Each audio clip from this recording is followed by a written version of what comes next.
Hey guys, तो मैं आपके लिए लेके आ गई हूँ फिर से एक मज़ेदार कहानी। आज की कहानी है एक आलसी ब्राह्मण और शंकर भगवान की।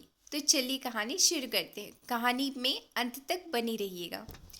एक बार की बात है, एक गांव में एक ब्राह्मण रहता था। वह सुबह उठता, नहाता, पूजा करता, खाना खाता और फिर सो जाता था। उसके पास किसी भी चीज़ की कमी नहीं थी। एक बड़ा खेत, खाना पका कर देने वाली एक सुंदर सी पत्नी और दो बच्चों का अच्छा सा परिवार था।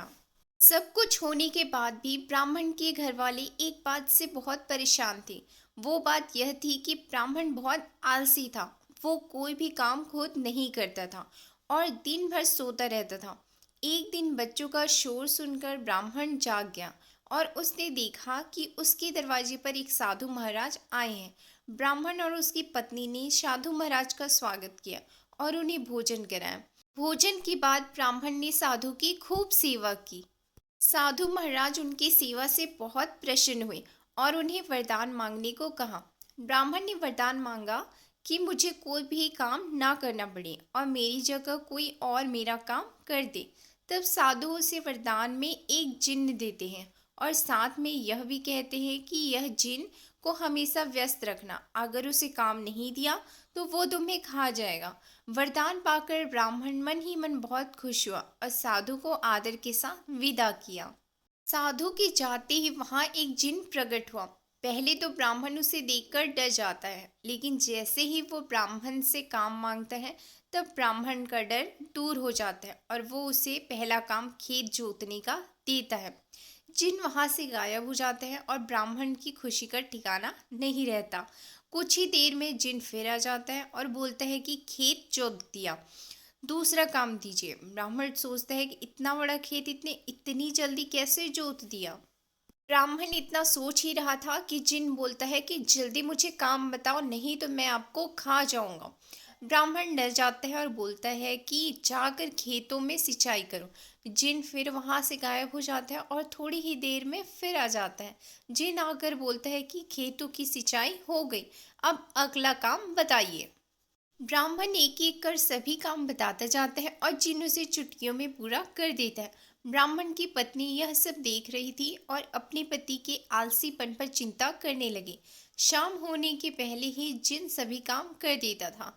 सब काम करने के बाद जिन ब्राह्मण के पास आ जाता और बोलता कि अगला काम बताइए, नहीं तो मैं आपको खा जाऊंगा। और आलसी ब्राह्मण उसे जो पाता वैसा काम कराता, जो काम नहीं भी होता वो काम भी उसे दे दे कर कराता, ताकि वो जिन उसे ना खाए और वो व्यस्त रहे। अब ब्राह्मण के पास कोई भी काम नहीं बचा जो उसे करने के लिए कह सके। उसे चिंता होने लगी और वह बहुत डर जाता है। जब ब्राह्मण की पत्नी अपने पति को डरा हुआ देखती है तो अपने पति को इस संकट से निकालने के बारे में सोचने लगती है। वह ब्राह्मण से बोलती है कि स्वामी, अगर आप मुझे वचन देंगे कि आप कभी आलस नहीं करेंगे और अपने सभी काम खुद करेंगे तो मैं इस जिन को काम दे सकती हूँ। इस पर ब्राह्मण सोचता है कि पता नहीं यह क्या काम देगी। अपनी जान बचाने के लिए ब्राह्मण अपनी पत्नी को वचन दे देता है। इसके बाद ब्राह्मण की पत्नी जिन से बोलती है कि हमारे यहाँ एक कुत्ता है, तुम जाकर उसकी पूंछ सीधी कर दो। याद रखना, उसकी पूंछ एकदम सीधी होनी चाहिए। जिन बोलता है कि अभी यह काम करके देता हूँ। यह बोलकर वह यहाँ से चला जाता है। लाख कोशिश के बाद भी वह कुत्ते की पूंछ सीधी नहीं कर पाता और हार मान लेता है। हार कर जिन ब्राह्मण के यहाँ से चला जाता है।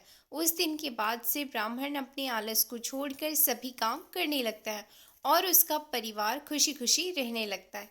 हे गाइस, इस कहानी से हमको ये शिक्षा मिलती है, हमें कभी आलस नहीं करना चाहिए। आलस करने से हम मुसीबत में फंस सकते हैं। इसलिए हमें आलस छोड़कर अपना काम खुद करना चाहिए।